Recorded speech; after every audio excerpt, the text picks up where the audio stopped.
Hello, and welcome to the latest in our webinar series here at Inntravel. This time taking a sneak peek behind the scenes of how we put our holidays together and choose the best routes. My name is James Keane. I've been a product manager here at Inntravel for nearly 15 years and have been responsible for many of our destinations across the Mediterranean during that time. I grew up in the Brecon Beacons, so I've always loved the great outdoors. And with a background in languages, it's always been a pleasure and a real privilege to be involved in creating unforgettable holiday experiences for in-travellers all over Europe. Inntravel was founded back in 1984 by a couple around a kitchen table who were passionate about slow, immersive travel well before it really was a thing, connecting people with places and supporting local communities. And it's that principle which still informs our approach today as we offer carefully curated, gently active holidays all over Europe. For those that are new to Inntravel, here's a quick overview of what Inntravel is all about. We specialize in self-guided holidays. That is to say, no groups, no guides, just you and a partner, a friend, maybe even a small group of friends. We offer a few different holiday types. Main one being hotel to hotel walking. That is where your luggage is transported ahead from one place to the next. You simply need to leave your bag in reception in the morning, pick up a picnic and set off following our detailed route notes as they guide you to your next stop, where you'll find your luggage ready and waiting for you in the hotel. We offer centre-based walking holidays, so here you spend 1 week in the same place, but with all the same detailed route notes from Inntravel. We've researched all the best routes. You just need to pick and choose as suits you each day from the comfort of a high-quality hotel base. Our journeys holidays, they use public transport to get around, often trains, buses, boats, and have more of a cultural focus rather than walking, but you'll still clock up the steps as you're exploring those wonderful medieval towns and classical cities across Europe. And then finally, our winter holidays. These are holidays in snowy climes from the Alps to Scandinavia, where you can enjoy walking on pristine winter trails and maybe even some snowshoeing and other winter activities as well. What all these different holiday types have in common, though, is our really detailed route notes. That's our turn-by-turn directions for the walking route, background information on the region you'll visit, recommended restaurants and places to visit, practical tips and insights to help your holiday go smoothly. And the way we provide those is because we've walked every step. That is to say, every single route that we offer has been walked by one of the Inntravel team, so you'll know it's the best it can be. If there's a choice of routes to get from one place to another, we'll have assessed both and decided which is best, making sure that you arrive either at a certain spot just in time for lunch or reach that viewpoint just at the right time of the day as maybe the sun has just come round the corner. It's that attention to detail that's at the heart of what we do, and I'm delighted to be joined this evening by two of the people who do so much of that unseen work. Those are our route finders, Adam Price and Peter Hunt. They look after all of our customer documentation, our route notes and GPX tracks. They make sure all of the route descriptions are as accurate and up to date as possible, and they play a really key role in designing all of the new routes for our holidays. They have such a vital role in ensuring that Intravels have the best possible time on the trails, and unsurprisingly, they've got some great stories to share with you. But before we get to that, just a little bit of housekeeping. We'll be recording this webinar and we'll be sharing it via email afterwards. So if you're unable to stay for the whole thing, you'll be able to catch up at a later date. Microphones are automatically muted, but if you do have any questions, please add them to the Q&A, and then we will look to answer those either during the course of the webinar. Hopefully at the end there'll be time for question and answers. Otherwise, we will share answers to the questions when we email the link to the recording afterwards as well. So with no further ado, Pete, Adam, tell us a little bit about yourselves, your background and how you came to be a route finder at Inntravel. Well, I started getting out into the hills whilst I was at university up in Aberdeen. So my first few years of hill walking consisted largely of solo trips into the Highlands, which was quite a testing environment for my fledgling navigation skills at the time. And one of my core memories from then is a day I accidentally left my compass in the car, but quite foolishly decided to continue with the walk anyway because I was already an hour or so in. and I headed up into the clouds and above the snow line. And I ascended Ben Macdoury, which is the second highest mountain in the UK. And then I was descending back over Derry Cairngorm, which is a fairly sort of flat plateau-like summit. And I realized after a while on the descent, and I was still in the clouds, that the wind kept shifting. It was on one side of my face, then it was head on, then the other side, then it went around the back. And it carried on like that until it dawned on me that I was quite literally going around in circles. Um, there is no doubt that experience made me take navigation and route planning a lot more seriously. Um, but the area I've walked in most over the years is definitely the Lake District. I've got some family roots there, and it's a place I always return to. I spent a particularly large chunk of time there in around 2020, and that wasn't just because we couldn't travel abroad. I was training for and then qualifying as a UK mountain leader. And while it's not a qualification I explicitly needed, it has been invaluable for helping to shape how I go about planning walks, not just when I go out for myself, but with other people in mind. And of course, that's exactly what we're doing here at Inntravel. I joined Inntravel nearly 20 years ago. I was initially working with the sales team, but I cut my route finding teeth quite early on. I was thrown into a trip within my first year, putting together a set of new walks for a holiday in Morocco, which was quite the challenge. I moved into a different role with some more direct responsibility for the maintenance of our walking information about 10 years ago. And since then, the majority of hill walking I've done full stop has been on trips with Inntravel. And I've probably done around 40 to 50 Inntravel walks just in the last decade. And I've become increasingly involved in route planning for new holidays as well. And as of a couple of years ago, that's essentially been my full-time role here. Quite the journey to this point, eh? How about you, Adam? Um, well, I suppose until I began working for Intravel, I never really considered myself a walker, which is probably a strange thing to say. Walking for me was always the kind of things that Pete did, the mountaineering experience, the hiking, traveling to the Lake District, going up Scarfell Pike, etc.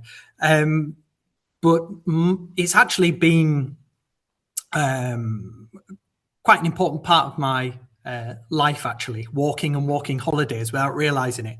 It came about because of my interest in history. So when I was a young teenage lad, I actually used to go visiting the battlefields of northern France and Belgium with my mother.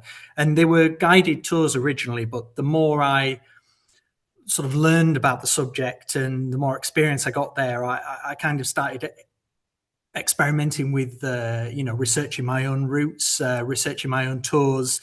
And I really sort of learned the value of going and exploring somewhere under your own steam. So being able to go at your own pace, going off on those little digressions that are sort of little indulgences.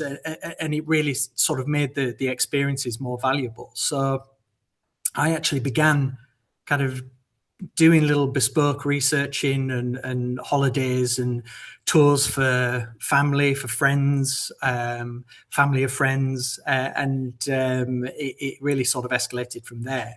I came to Inntravel through my work in the heritage sector. And I was a site manager at a number of sites in North Yorkshire, sort of looking after Helmsley Castle, Revo Abbey, working at Fountains Abbey. And what working in heritage taught me was the importance of telling stories about people, about places in situ where they happened. I found that the stories were more meaningful, and you could gain a sort of appreciate a greater perspective from telling these stories in situ.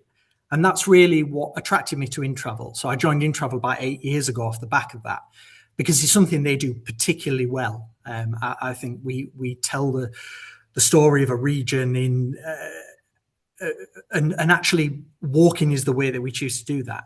I sort of cut my teeth in the sales and customer services team, which was invaluable experience because, you got to know the product, but you also got to talk to customers and really understand what they valued about our holidays. And then I sort of moved across more to the administrative side. So that was our operations and our ticketing teams. And learning all about the travel side of things, taxi transfers, luggage transfers, all these little details, granular details that sort of make up our holidays. And I think that gave me an appreciation for the small details that really give our holidays the clarity and understanding the importance of providing that clarity for customers. It is all in the detail, isn't it? It's so vital. So when we're putting together a new holiday, there are so many things to consider, from how easy it is to access the area, to ensuring there are suitable hotels along the route, from arranging the luggage transfers to researching recommended restaurants and places to visit. But of course, one of the most important things is the walking routes themselves. So how do you actually go about designing the walking route? Surely there are so many paths to choose from. Well, for me, it starts by working very closely with the product managers. They're the ones who will have first identified the area as having potential for a good holiday. And as you say, they need to find suitable hotels, local suppliers for the various services, and so on. But I do like to get involved quite early on in the process, just looking at the area from a walking perspective, because it can sometimes help steer where the holiday goes, quite literally. I used to love nothing more than poring over a paper map, trying to get a mental image of the possible routes in my head and working out which ones I thought would be the most enjoyable and the most suitable. I do still like a paper map, but there are so many other resources at our fingertips now, and that can take a certain amount of educated guesswork out of the equation. And it just helps us to arrive on the ground as well prepared as it's possible to be. It's so easy now to plot routes online, and it gives you an instant idea of distances, ascents, descents, even the gradients, because we usually want to avoid anything too steep. And we can also view routes that have been uploaded online by other walkers, and that includes their photos, which can actually be really useful, either as an endorsement of a route or a warning that perhaps it's not the most suitable route for us. You're right. It really has changed a lot over the past few years, hasn't there? So many tools at our disposal now, but there really is no substitute for getting out on the ground and walking the routes. Wouldn't you agree, Adam? Yeah, absolutely. Aside from the research, I'd say it's sort of the most important element of the route finding. I think it's one of the things that sets Inntravel apart, really, is the fact that we've walked the routes. You alluded to it in the introduction.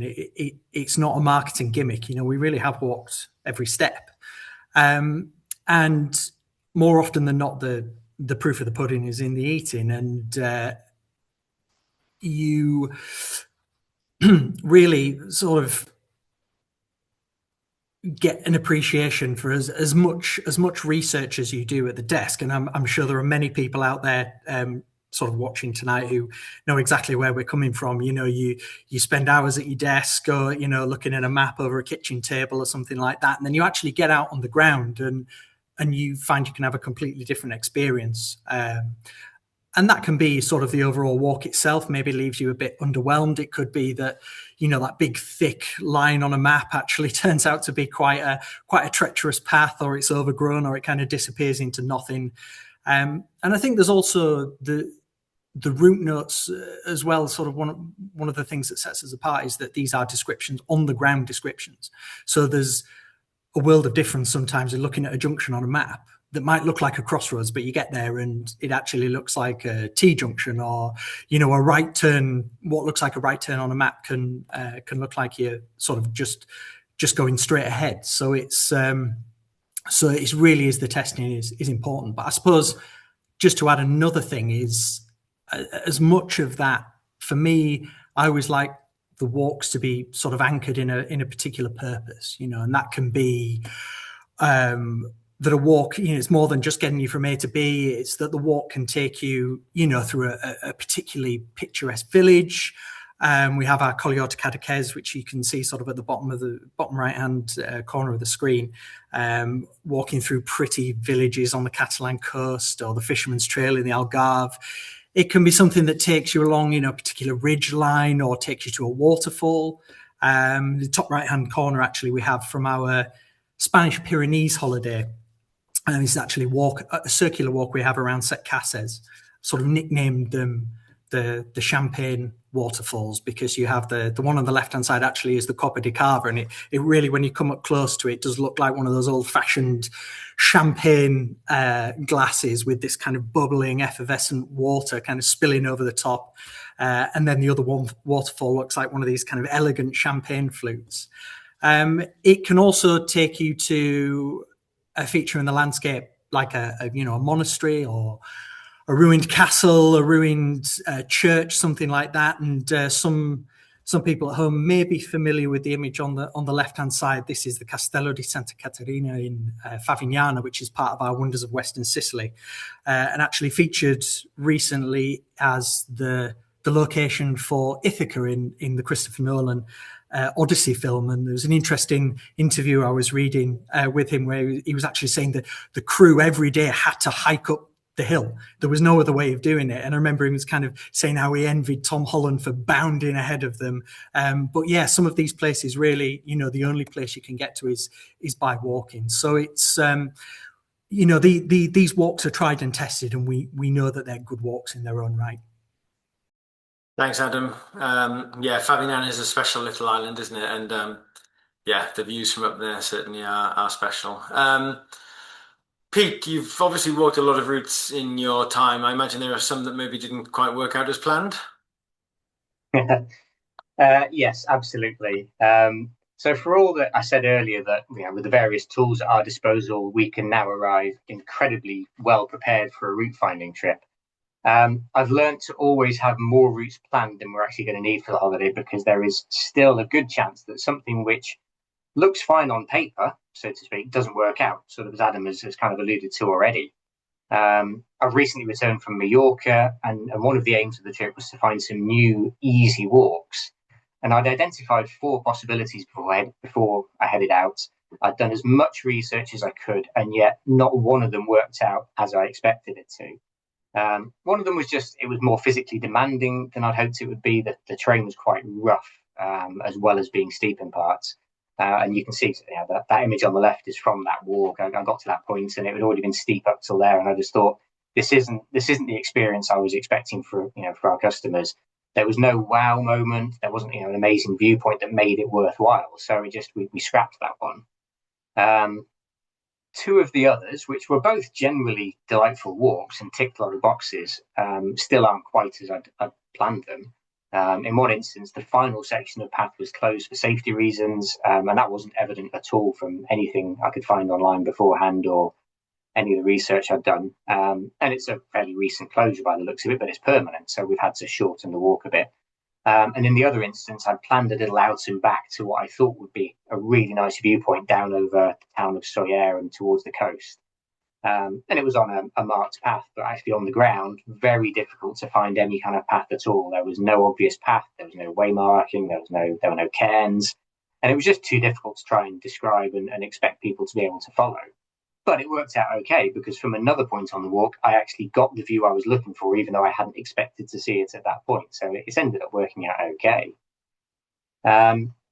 Not surprisingly, I've been occasionally thwarted by the weather. That top center image and top right give you an idea of some of the conditions we go out walking in. Only once in 19 years and 60 odd trips have I had to curtail a trip and come back to the office early. But it is worth bearing in mind that we often head out to check routes out of season, and that does increase the risk of poor weather. There are definitely good reasons we offer our holidays at certain times of year and not others.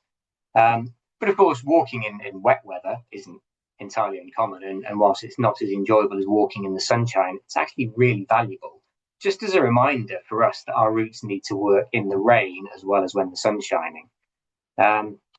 I do try and make sure there's plenty of flexibility in my trips. I'm often revisiting an existing destination and firstly checking all of the routes we currently have, but then looking for some new ones just to see if anything betters, that we've not looked at before is now feasible.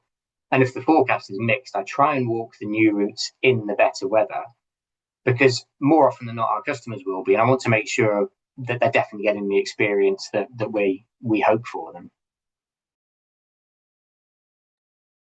You're right. We've all been there when we travel out of season and get caught. I remember walking in Guernsey once in February, And yeah, being a small island, heavy rain cloud came in, and then before we knew it, it had passed over and the sun was shining again. So yeah, you never quite know. Um, of course, the route notes are about so much more than just getting from A to B. They're that invisible hand that guide you along the route. Adam, tell us how do you help in travelers get the most out of their walk? Mm. Well, yeah, I think it's important not to necessarily overlook the practical side of the notes um, beyond the walking. Obviously, we have the travel elements. A lot of our walks sort of rely on being accessed by different modes of transport.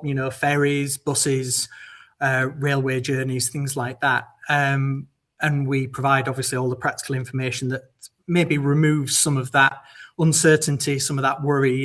Anybody who's new to an unfamiliar place, that can really sort of be a bit of a hang up. So we provide that sort of information, but beyond that, we kind of try to look at using public transport where we can, rather than maybe taxi transfers, because they just add such a kind of a richness to your experience as well. There's something about getting on a local bus that going up a windy hill, and then a local gets on with a shopping basket and they're going to the next village. It's that sort of authenticity, and can really add to a walking holiday. We've got the example sort of in the bottom left hand corner of the cog railway at the in Vallée de Noury in the Pyrenees again, which is sort of the only way you can access that valley, and it's just a sort of a lovely little addition to your holiday experience. There's also we include sort of other things like recommendations where, cafes or restaurants, places you can get lunch along the way. Again, just sort of removing that element of uncertainty about where you might find somewhere to eat along a route, but also we might be able to recommend a particular place because it has a nice view or there's a local delicacy. I mean, the image in the bottom left-hand corner is actually from our holiday in Bavaria, which I've had to write this down because my pronunciation, apologies to any German speakers out there, but it's actually at the Gasthof Windbeutelbaren in Bavaria. And a Windbeutel is actually a type of cream cake, which you can see sort of on the left-hand side. And it's actually inspired by the Watzmann Mountain, which is what you can see in the background. So you can actually you can enjoy this Windbeutel cake with the Watzmann Mountain in the background, which inspired it. So even before you put your best foot forward, you've taken away some of that uncertainty. But I think beyond that, what I like about our notes is that they are more than purely functional. They do tell a story. I think the French philosopher Frederick Gross probably puts it most eloquently when he says, sort of, in choosing to walk, we choose to honour the landscape through which we're walking. And I think that sort of comes very close to our philosophy. And we sort of, our notes are laced with information or kind of themes throughout. And it might be something like a feature in the landscape, a particular ridge line, or a sort of mountain ridge that you can see, a lovely riverside walk. It can be talking about the local flora, fauna, things that you can see sort of that is specific to that region.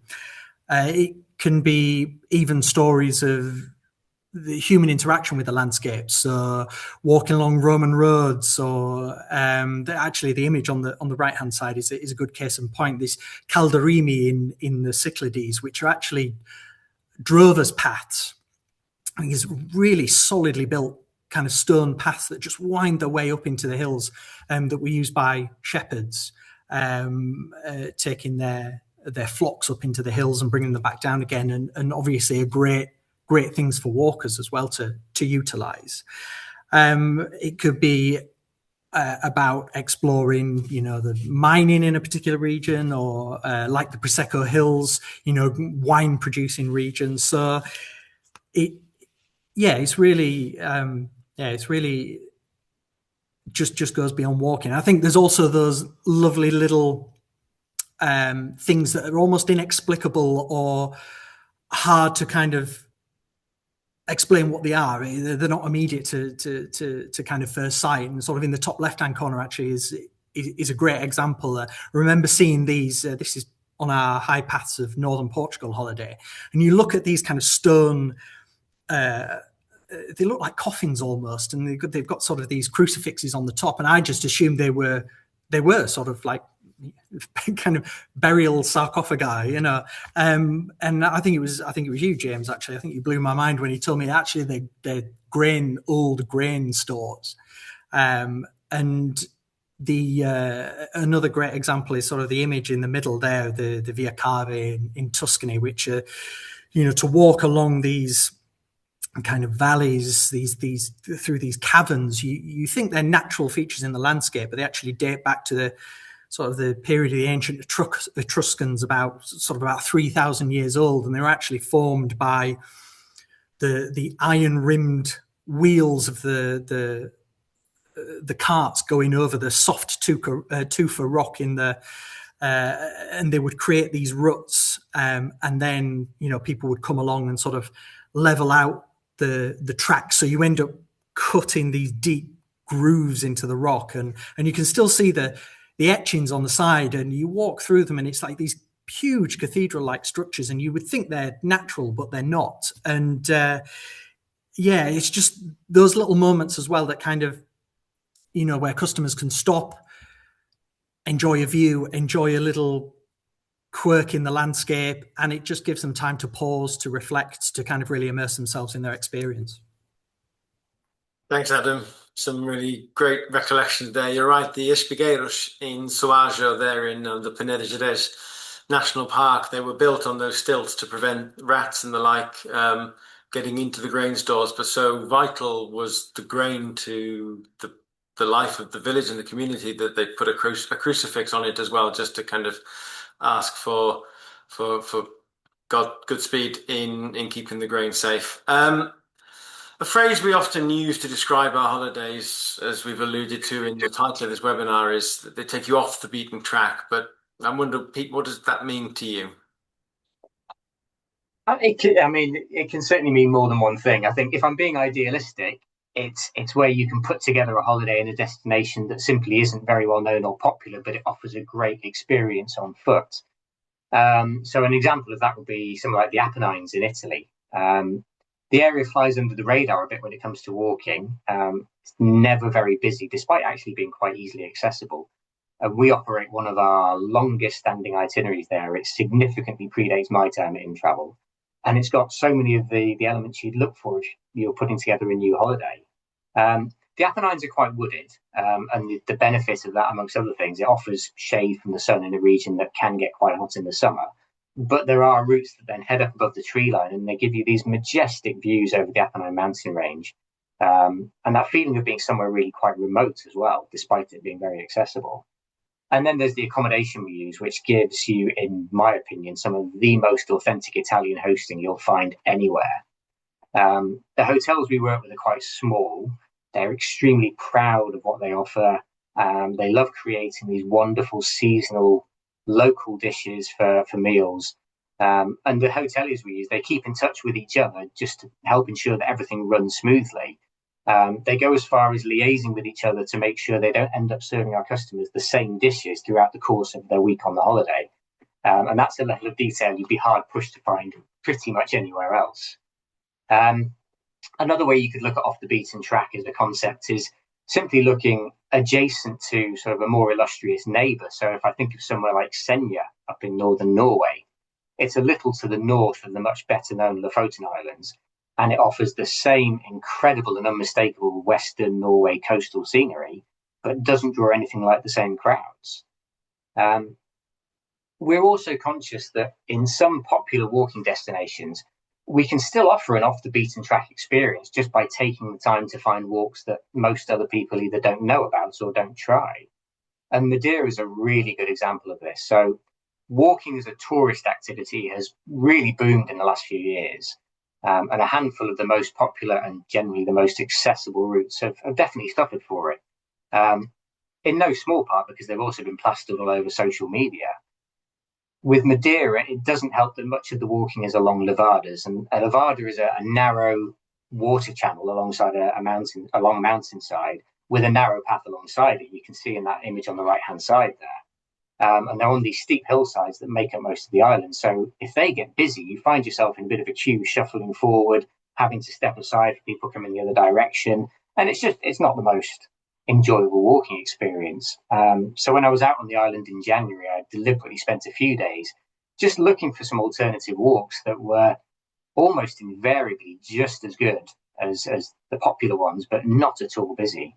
And we've now replaced a number of the routes in our program with these lesser known walks. And it's really pleasing to see from feedback. So, the first half of this year, that our customers are appreciating this and they're enjoying the new, quieter, but as you can see, still really spectacular routes.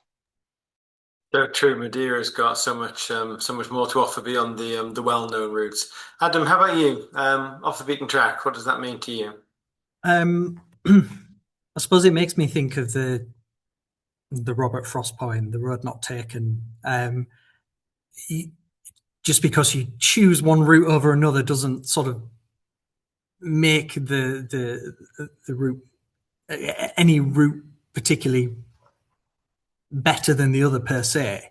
I think for me, well, one of the things I like about human beings is that they're sort of delightfully contradictory. So we're always kind of seeking innovation, but we're also kind of creatures of habit as well. And I think this is a good case in point. As Pete alluded to earlier on in the route finding, sometimes there is a reason why a route exists, an established route. And you might try something that's off the beaten track, but it doesn't work. And I think it also, picking up on what Pete was saying about Madeira in particular, you find routes that maybe once upon a time were off the beaten track now because of social media. There's kind of, they're in the zeitgeist, and everybody wants to go and visit this particular place, and they can become popular and sort of on the beaten track then. So I think there's always that. Just because something is off the beaten track doesn't mean that it will stay that way, and there's always that sort of thing to contend with. I think for me, it comes down to the quality of the experience. I think what our Inntravel holidays do and what our walks do is try and give you a really sort of authentic experience, really sort of a really sort of worthwhile experience as well. So for me, off the beaten track is a way of facilitating that. And sort of probably a good example is the Cyclades in Greece. So obviously it's a very popular tourist destination. But most of the tourists that go are sort of going for the beaches. So you find that actually the kind of areas where you'll find your tourists are sort of around the little kind of enclaves, the beach towns and the little coves.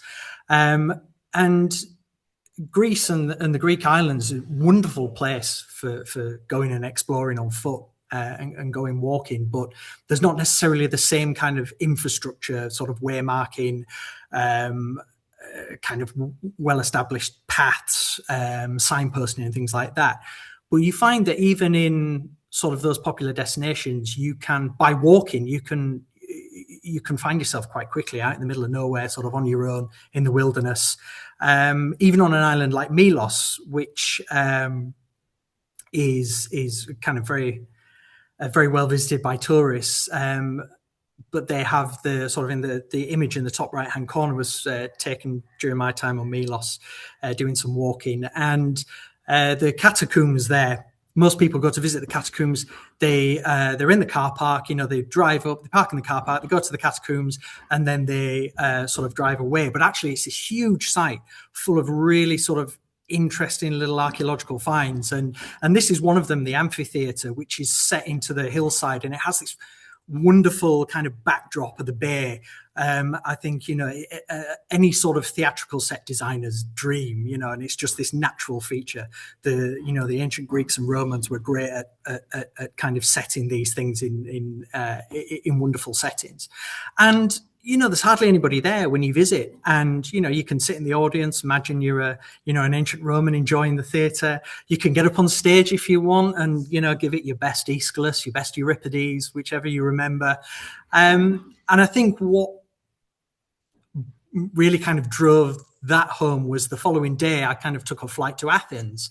I went to the Acropolis and visited the kind of the old remains of the theatre there, and it's actually not accessible, and people are you've got queues of people going up to take a picture of it, kind of looking at it, walking away, and it's an impressive structure, but I didn't really have that same experience as I did on Milos, and it really sort of brought it home to me. I think another good example, conversely, actually, is the Isle of Man, which is a destination which is not well known. People don't really think of the Isle of Man as a holiday destination, and neither had I until we set up our holiday there. But researching the walking, finding all these well-established trails like the Radney Foyle and the coastal route, and then going and walking it on the ground with just these well-established trails with waymarking signposts. It was incredible because you hardly saw a soul, and it was all of these well-established routes, and they were taking you past kind of all the various different landscapes that looked like you felt like you're on the Cornish coast one minute, and then you were up in the kind of the gorse heather-clad highlands, and it was taking you past monastic ruins and the site of an old First World War internment camp and mine workings, and just the whole thing. You really kind of immersed yourself in the history of the place through the walking, and even though we were using established routes, they were it was not a very well known destination. So Thanks, Adam. Isle of Man is one that I've not made it to yet, but you certainly paint a really nice picture there. So for all that we talk about off the beaten track, we have plenty of holidays that are arguably on the beaten track. So following pilgrim routes, for example, or established trails like Hadrian's Wall. How do you add that in-travel difference? I think the example that always springs to mind for me, you take the very well-known 5 villages on the Ligurian coast in Italy, which make up the Cinque Terre National Park, which is a UNESCO World Heritage Site. So that gives you a clue to its popularity. There's a lovely, although quite challenging coastal path which links the villages, and it's now sufficiently busy that permits are needed for some sections. And on certain days, the authorities have even implemented a one-way system along the busiest stretch between Monterosso and Vernazza. So while that stretch of coastline is undeniably beautiful and the villages are really pretty, we'd be doing our customers a disservice if all we offered on our holiday in the area was the Cinque Terre coastal path.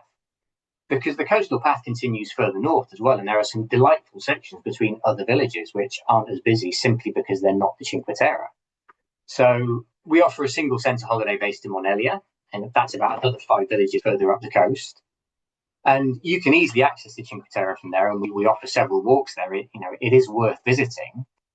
But Monelia is also really well located for getting to some other lovely walks. And my personal favourite when I was out there was the walk around the headland from Riva Trigoso, which itself is just one stop along the railway line from Monelia. It's a beautiful bit of headland, really nice path that then descends down into Sestri Levante, and it's, in my mind, equal to anything on the Cinque Terre. And then Sestri Levante, I describe it as a bustling town, but it's not overcrowded. They don't suffer from over tourism in the same way. It's got a lovely waterfront and a marina. So that was my personal favourite walk. And while the coastline is undoubtedly the main attraction in that area, for something a bit different, we also offer a walk inland, and it goes through the woods behind Monelia up to Monte San Nicolao, where you can then look all the way back down to the coast, looking down over Monelia and then the next village along, which is Fremura. And you will almost certainly not see another soul on that walk. And to say you've been on a holiday, to the Cinque Terre essentially, and been on a walk and not seen anybody is barely believable to most people. Another way to look at on the beaten track destinations, as you rightly said, James, is through pilgrim routes. And both Adam and I have experience of that. I walked our 2 new Spanish Camino holiday routes last year, and Adam walked the Via Francigena in Italy. It doesn't get much more on the beaten track than the Camino de Santiago. which isn't one single route. There are, in fact, numerous different Caminos, and they all converge on Santiago. Our first Camino offering a few years ago was the Portuguese Camino, and we chose it very deliberately because it's not the most well-known version, and it's got some interesting points of difference, such as the Variante Espiritual, which is an option for one section which heads to the coast and then includes a little boat journey up an estuary before you continue on foot. This year, we've also introduced the Camino Inglés, the English Camino. And when I was out walking the routes for it last year, it was evident that some sections had been rerouted, which isn't uncommon. Official Camino routes do sometimes get tinkered with. But in this instance, the new sections resulted in walking alongside some busy roads. So a few times I backtracked and tried out some of the original Camino routes, which largely followed quiet tracks and paths. And our holiday now follows some of these older sections because they're a nicer walking experience. And customers have told us already this year they appreciated these quieter non-road sections, and it's just reassuring to hear that our work on the ground is paying off. Nevertheless, there is no doubt that walking a Camino into Santiago is a communal experience, and the Cathedral Square in Santiago is positively humming with arriving pilgrims from about lunchtime every single day. Now, from talking to Adam in the office, the Via Francigena is a very different experience. Isn't that right, Adam? Yeah. I think it was interesting from what you were saying there. There was probably sort of two things really that struck me. The first one is, I mean, I joke about the Via Francigena being an off the beaten track pilgrimage or an in-travel pilgrimage, because it does feel like that, even though it's an older pilgrimage than the Camino de Santiago. I'm surprised at how few people know of it. And I think one of the things that maybe always inhibited me about doing a pilgrimage was I had the Camino in mind, and I kind of maybe wanted it to do it on my own terms, and maybe was put off by the thought of the number of people that did it. And I found on my experience on the Via Francigena, I remember you saying actually, Pete, that, you know, you would find it first thing in the morning, you'd all set off as a big group, and then sort of gradually over the course of the walk, you know, people would kind of string out, you know, going at their own pace.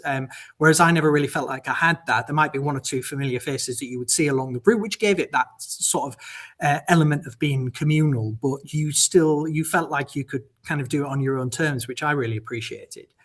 I think the second thing that struck me is just what you said about coming into Santiago. And how you're coming in again as like a big group of pilgrims kind of all thronging towards the pilgrim shrine. Whereas again, coming into Rome, you don't have that experience, but you have a very different experience. And so picking up on what you were saying, James, about where we had that difference, we'd actually looked at the official route for the Via Francigena, and it sort of comes in from the north. And you arrive at St. Peter's Square from the north, and I remember you and I, James, we were looking at the route and just feeling like it just felt a bit underwhelming after about 8 days worth of walking towards Rome, and then it just felt like you were arriving at the back door. So we kind of looked at it and thought, can we make this a kind of build up the experience? And we actually added a 2-kilometer diversion, which sort of loops around, takes you across the Tiber, and the image in the bottom right-hand corner actually was taken when I was kind of walking in the final stretch up to St. Peter's, and you get this iconic view of the Bernini Bridge, the Castel Sant'Angelo. And so if you walk back across that bridge, and you're walking up the big broad boulevard with the Dome of St. Peter's kind of ahead of you, and you're in a busy city, full of tourists, and there's the noise, there's the heat, there's the bustle. But actually it felt like quite a personal experience. I felt like I was kind of one of a crowd rather than, one of a, so it felt like I was on my own rather than part of a crowd. And my feet were aching, my legs were aching, and I just had the biggest smile on my face because I thought, how many people have actually arrived into Rome on foot today? And you're there in your walking boots, you stick, and the locals are hailing you, and saying, oh, Via Francigena, Buon Camino, it's just not far to go. And it's really sort of one of those memories that will stay with me, I think, for the rest of my life. And I'm always conscious of the fact that what we do is kind of creating those memories for customers. I think it's an incredibly sort of privileged position to be in. Yeah. You paint a really evocative picture of your arrival into Rome there, Adam, and having been there on my own holiday in Easter when it was absolutely thronging, to say that you felt like you were by yourself is quite special. So just another question, I guess, and this is a tricky one maybe. What would you say is the best walk you've done for in travel?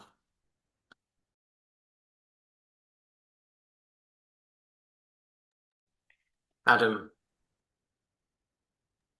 Sorry, you caught me. You caught me deep in thought there. No, I think it's the tough question, but the one that I kept coming back to thinking about this was actually a walk we have as part of our valleys of the Bernese Oberland. I think will always have a special place in my heart because it was my first um, uh, trip as a route finder. And this is our Lenk to Launen walk. So we actually had two versions of the route. We had sort of a longer route, which was our established one, and then a shorter version, which you took a cable car. And there was a section of walk which you actually hadn't written any notes for. So I was kind of going out and doing that. And you sort of the image in the top left-hand corner, you can see sort of there's a fork in the path.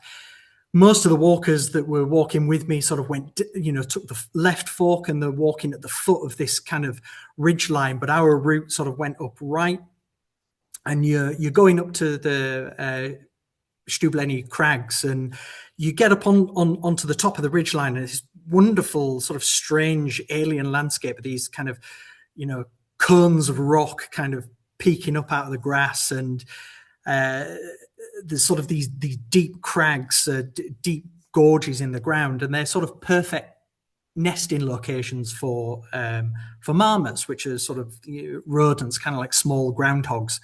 And so I'm walking along the ridgeline, you hear the squeaking of the marmots, and all of a sudden, a couple of them just pop up and they're sort of playing on the rock. And I just took a moment. I stopped and sat there for what felt like hours, just watching the marmots play on the rocks. And it was, I remember looking up, and I hadn't really appreciated it at the time. I just looked up, and you have this sort of the image on the right hand side really is the grey granite snow capped Wildhorn Massif, and it was the first time I'd ever really walked in that kind of alpine landscape. And like I say, I felt like I'd been there for hours. I could have just sat there and just watched the marmots, and you had birds of prey kind of circling in the sky. And it was one of those kind of, we used to talk about slow moments, but it was one of those really immersive moments where you just felt captured in that moment. And I think that's probably why even now it just keeps coming back to me again and again. Pretty good answer, Adam. How about you, Pete? Yeah, it's such a tricky question. Depends on how you define the word best. And I've no excuse for not having an answer here. It's a question we get asked a lot, and I've thought about it plenty. And it's not, people that know me well might be surprised to hear it's not a high mountain walk. It's not a really big challenging day in the mountains, which is what I personally quite often like doing. The walk that really sticks in my mind is actually quite an easy walk, and it's on the Lofoten Islands. So the Lofoten Islands, I've alluded to already, undoubtedly popular, busy, and there are some walks there that are just too popular for my liking. They're too popular for our liking, and we actively advise our customers against doing them. So when I was out there a couple of years ago, I was once again looking for something a bit different and a bit quieter. And on the penultimate day of my trip, I was given an off-the-cuff tip from a member of hotel staff who just mentioned in passing that they'd walked to this place recently and it was a favourite walk of theirs. And it's a place called Horshid Beach. And accessing the walk requires taking the express boat from Rhina. Now, the express boat from Rhina is always busy with tourists, but almost everybody is heading to a little place called Vinstad and then walking an easy couple of kilometres to Bunes Bay. And Bunes Bay is very pretty, but it's not a beach you will ever have to yourself. It always draws the crowds.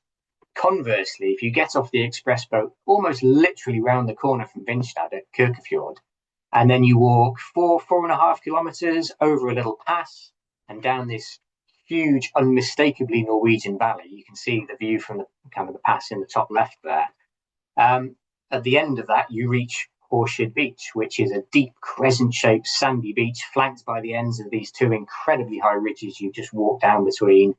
You look out to sea knowing there's nothing between you and probably Greenland, and I had it entirely to myself.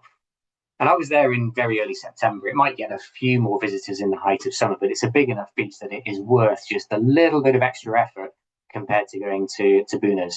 It was absolutely spectacular, and as I said, I had it entirely to myself. So definitely one that sticks in the memory. Another one for my ever-growing list. Last question, guys.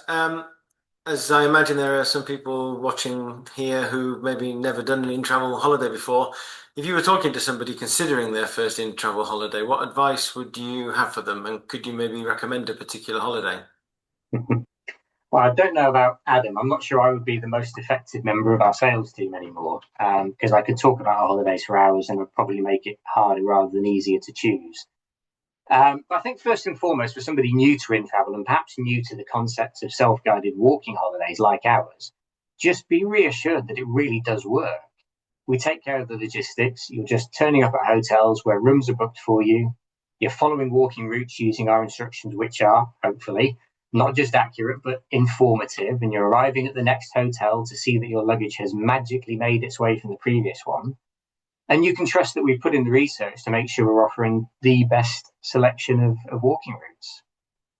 If I had to pick one holiday for a first timer of those that I know, and they were interested in something a little more challenging in terms of our grading, I would suggest our Pyrenees Mountains to the Atlantic Ocean in the Basque Pyrenees in southwest France. It offers a really good sense of journey. You're moving on to a new village and a new hotel each day as you gradually head down the spine of the Pyrenees to the coast. So you get the high mountain views at the start of the week. You finish with this lovely section right along the Atlantic coast.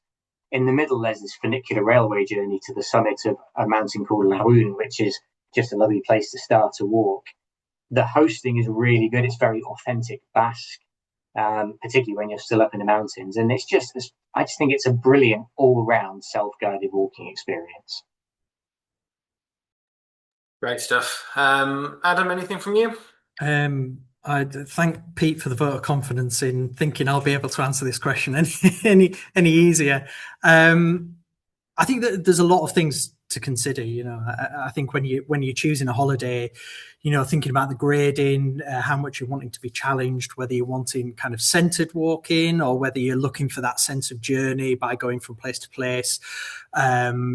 Coastal versus countryside, so many different things, whether you want it to be based around a particular theme, explore the food and drink of a particular region or history. Fortunately, we do have a good website, which I would always send people to in the first instance, primarily because the search engine allows you to you can filter your searches, so you can select what kind of grading you want, where you're looking for centered walking versus town to town.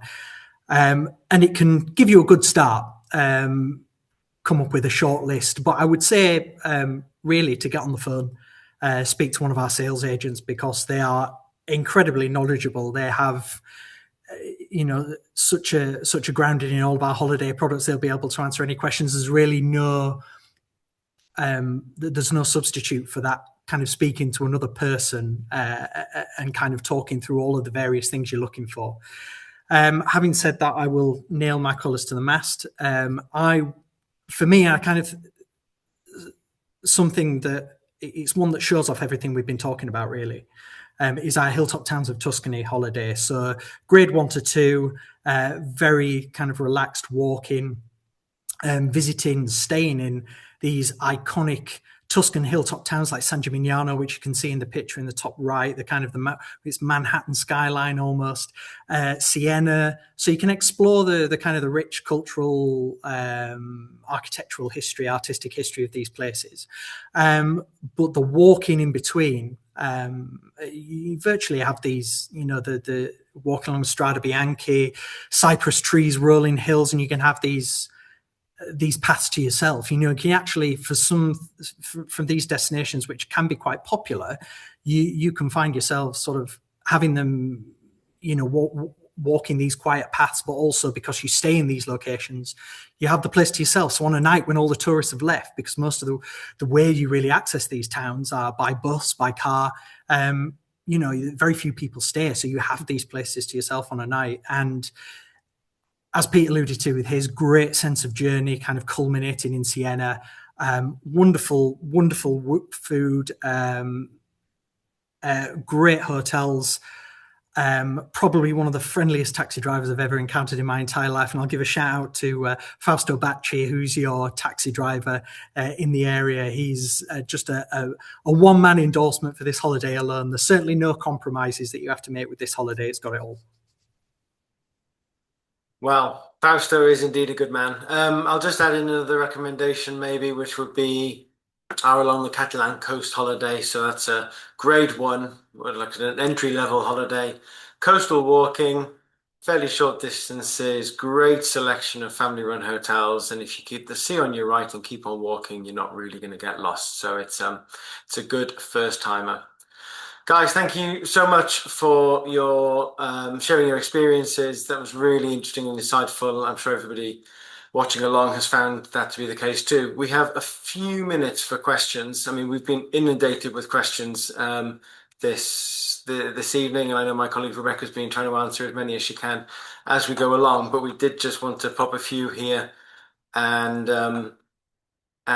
put some out to Pete and Adam here. So we had a question that came in earlier, which was relating to map reading on the phone. There's somebody doing their first walk in Puglia shortly, and they're not going to have a paper map.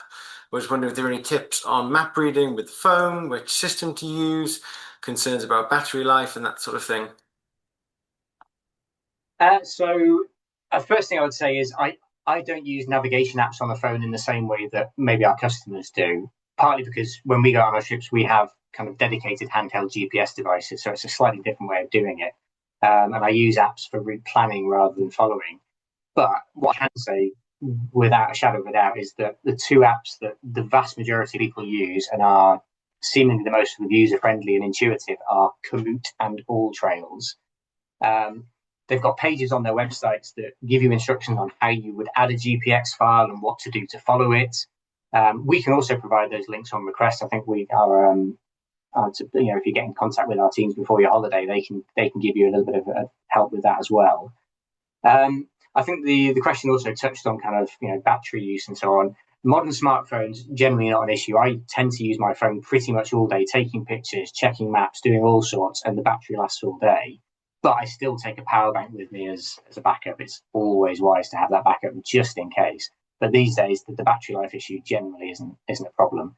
And the only other thing I'd say is make sure you tend to have to pay a premium for this. But if you pay and you get offline mapping, it means you don't have to worry about having signal. You've got the mapping on your phone. You've got the GPX files from us, and you've got instructions from whichever app it is on how to follow them. I think Pete and I have both alluded to the fact that we do like a paper map, and we're certainly not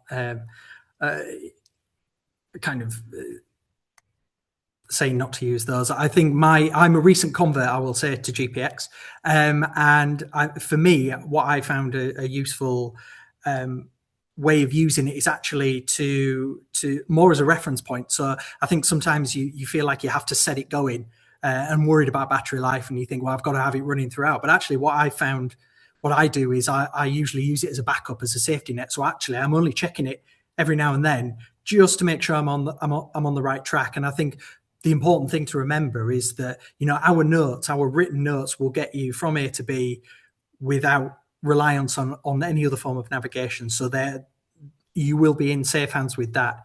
In terms of maps as well, we've certainly not done with maps, and we do have published maps that we recommend for our holidays. And we've recently sort of set up a partnership with Stanford's, and you can go on their website and they have a sort of a bespoke Inntravel page where you can search by what holiday you're doing. And if you are wanting a map, then you do get a discount as well by going through Inntravel. So it is all there in the customer documentation. Thanks, guys. I would echo that suggestion that the written route notes really are the primary navigation and will get you, from A to B and on. One more question that's come in. Hopefully we can just squeeze this one in. Somebody's asked how we keep the notes up to date, given that we have so many walks. It's not feasible for us to walk them each year. They have in the past come across paths that have sometimes been closed. Yeah, it's a really valid question. I mean, well, the first thing I'd say, and I always say this when people ask us about sort of updating route notes generally, is an updated set of route notes is kind of like the MOT on your car. It's valid for one day only, effectively. Things can change at any time. Now, obviously, things generally don't change all of the time. That said, we know there are some destinations where changes are more regular than others, either because of development on the paths, or because of weather related issues. Areas that are more prone to certain extreme weather in the winter, and might need more of a check in the spring. Um, we are really fortunate that we get lots of feedback from our customers post trip, and it's very detailed. And we end up being able to do a lot of keeping on top of things just on that feedback. Not obviously really major things. If it's major, we get out on the ground and we look at it. And we also have a rolling program of just going out and checking our existing holidays regardless. The order of kind of priority for that depends on how long it is since we last checked it, but also what's the feedback been like. And we do have really good relationships with people on the ground. We don't have reps on the ground, but we do have hoteliers we've been working with for a very long time. They know our routes. They know when things have gone wrong quite often before we do or our customers do, and they let us know and we start discussing with them what the solutions might be. So there's no one single way of doing it, and there's no one right way of doing it. Obviously, what Adam and I do is partly go out and look at new routes, partly go and solve problems on existing ones. But yeah, we get really good feedback from customers, and we have good relationships with people on the ground. And there are times when we just need to, we do need to get out there ASAP and look at something. Thanks, Pete. Last question then, and if maybe one answer from both of you would be great. Somebody said that they were put off traveling over the summer with these high predicted temperatures and were keen to travel out of season, maybe looking in October, and were wondering if we had any particular recommendations. Yeah, it's a very, very good question, and I don't really know what the answer is. There's so much choice. I think I would maybe avoid sort of anything kind of alpine. Certainly that time of year, kind of when you're getting into October, mid-October, what with the weather. So I would say for October, certainly the Mediterranean countries, Spain, Italy, I think are absolutely fine walking then. I walked the Via Francigena in October, and it was a lovely lovely temperatures with kind of 17, 18 degrees, cloudless skies. It was really ideal. So I would think if you're worried about the heat, then October for those Mediterranean countries certainly would be a good start. Thanks, Adam. Pete? I'm going to plump very quickly for the Graf de la Sierra in southern Spain, in Andalusia. Yeah, it's not somewhere I'd want to go walking in the middle of summer, but actually at that time of year, really nice temperatures. You might get a little bit of mixed weather, but you're there for a week. The scenery is fantastic. It's never too busy. And yeah, at that time of year, actually really nice temperatures. So the Graf de la Sierra, we've either got a hotel to hotel holiday or a single centre holiday there. Great choice. Thank you both. Well, that just leaves me to say thank you once again to both Pete and Adam for their contributions this evening, to all of you for joining. I hope you have found it interesting and it will inspire you to consider an in-travel holiday in the future. As Adam said earlier, our website is a treasure trove of useful information with lots of detail about the holidays we offer, so please do take a look. Our new winter holiday brochure is available now, so you can request a copy of that via our website, and all of our 2027 holidays are available to book as well. So if there's something you're interested in, don't hesitate to get in touch. Our sales team is ready to take your call, and we have a new feature on our website where you can even arrange a timed telephone consultation. So if that would be useful, please do take a look. But that just leaves me to say thank you once again and goodbye.